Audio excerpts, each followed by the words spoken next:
Théo, avant d'attaquer le premier segment pavé, ce que je te propose, c'est le quiz du Paris-Roubaix. Il n'y a pas de problème, on T'es fait prêt? ça. Je suis prêt. Facile. Plus facile au plus difficile. Dernier vainqueur du Paris-Roubaix.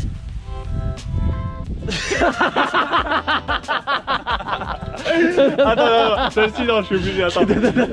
C'était Philippe Gilbert et du coup c'était en 2019. Bien joué. Merci. Dernier français à avoir gagné le Paris-Roubaix. Donc j'étais même pas né et c'était Frédéric Guédon en 97. Ouais, il y a 24 ans. Bravo. Exactement. Bravo Théo. Plus difficile. Dis-moi. Les coureurs les plus titrés au Paris-Roubaix. Roger De Vlaminck qui est ex-aequo avec Tom Boonen. Combien de victoires? 4 chacun. Bravo. Bien, tu te débrouilles bien. Ouais. Bravo. T'as révisé ou quoi? J'ai fait des fiches. Plus difficile. Allez, dis-moi. Date du premier Paris-Roubaix. 1897. C'est ça, non 96. 96. Je suis Bravo, bon. Théo. Attends, du coup, moi j'ai des questions. Allez. La moyenne la plus rapide sur Paris-Roubaix? Plus de 45.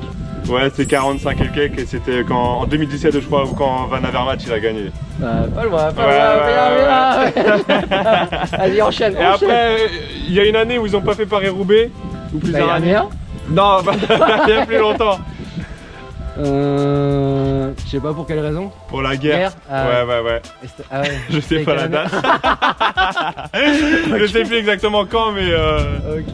voilà. Bon. Mais sinon, j'en ai plus. Bravo Théo, on Bah, est parti merci. pour le premier Allez, segment. c'est parti.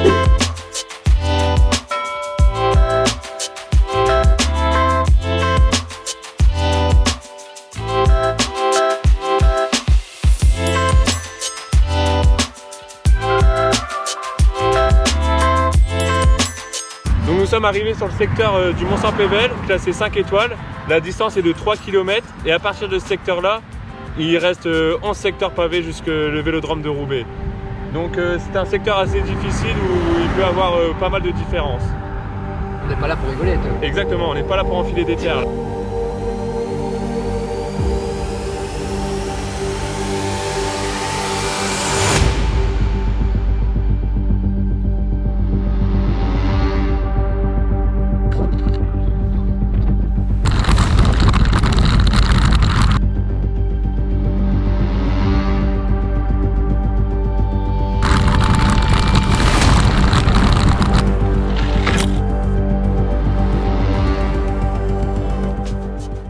Nous sommes actuellement sur le dernier segment pavé du Paris-Roubaix, classé 5 étoiles, qui nous emmène au mythique Carrefour de l'Arbre.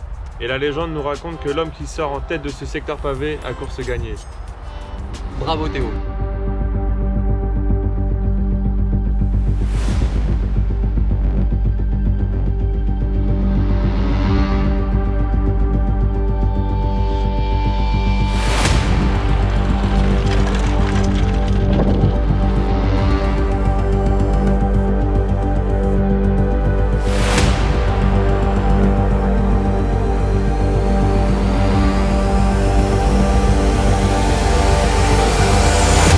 Après quelques segments pavés, on est arrivé ici à destination au vélodrome de Roubaix. Alors clairement, on avait prévu de faire quelques tours de piste pour le prendre les dernières séquences vidéo. Mais là, bon, c'est en travaux jusque début octobre avant la course officielle Paris-Roubaix. Donc du coup, on oublie les tours de piste. C'est pas grave. Ça nous aura l'occasion de découvrir davantage Théo. Parce que voilà, Théo, il n'a pas été choisi par hasard pour faire cette sortie.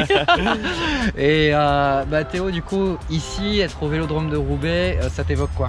Alors déjà, là, on est vraiment sur un lieu mythique qui accueille Paris-Roubaix chaque année. Et moi, ça m'évoque aussi ma jeunesse, puisque depuis mes 10 ans, j'étais au vélo club de Roubaix. Et du coup, je venais là m'entraîner toutes les semaines. Et alors, tu as fait 10 ans d'ici d'école de Ouais, cyclisme. une petite dizaine d'années, c'est ça. J'ai commencé en Pupi 2 jusqu'à ma première année d'Espoir 1. Et ensuite, j'ai intégré la ADN de l'ESEG Douai, qui est une division nationale E3. Et j'ai fait 2 années là-bas. L'année dernière, tu roulais encore à Douai. C'est ça, je roulais encore à l'ESEG Douai. Ouais. Alors j'en garde un très bon souvenir avec une expérience enrichissante, une très bonne cohésion de groupe qui nous permet d'avoir un bon état d'esprit en course. À côté de ça, moi je faisais mes études, donc je voyais vraiment le niveau d'exigence qu'il fallait pour rouler en DN. Fallait être vraiment sérieux dans l'entraînement et avoir une bonne hygiène de vie à côté. Donc surtout pour le sommeil, l'alimentation. Et en tout cas, j'en garde de très bons souvenirs. Je me suis fait plein d'amis que je revois même actuellement, même si je ne fais plus partie de l'ADN. Dans tout ton parcours de cycliste, de plus jeune jusqu'à l'ADN, est-ce qu'il y a des souvenirs qui te marquent plus que d'autres? Oui, après les souvenirs, en bons souvenirs, ça sera plutôt les grandes courses. Quand j'étais encore à Roubaix, on avait un partenariat avec Roubaix-Cambrai, on faisait les courses juniors. Du coup, en grande course, j'ai pu faire Kurn-Bruxelles-Kurn Junior ou alors Tour des Flandres Junior. Et ensuite, en mauvais souvenirs, ce serait plutôt les grosses chutes. Alors pour l'UFOLEP, c'est quand même un niveau en dessous, donc je pense que si vraiment quelqu'un veut performer et évoluer dans le monde du cyclisme, c'est mieux de partir en FFC. Après l'UFOLEP, c'est un peu moins, les courses sont un peu moins longues et je pense que quelqu'un qui a moins de temps de s'entraîner, c'est mieux de partir en UFOLEP. Mais sinon, le mieux c'est quand même pour moi de partir en FFC. Pour pouvoir performer et évoluer par la suite. Voilà. Théo, une dernière question. Quel serait pour toi le vainqueur de cette année Paris-Roubaix 2021? Paris-Roubaix le 3 octobre du coup. Ouais. Je pense que du coup, moi je mise sur Wout van Aert.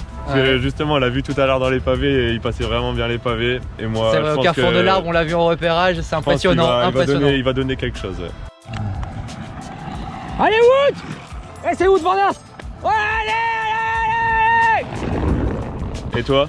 Moi j'ai envie de jouer la carte française et je sais pas, je pense à Florian Sénéchal, je le trouve sacrément en forme en ce moment. Je sais que Paris-Roubaix ça lui tient énormément à cœur.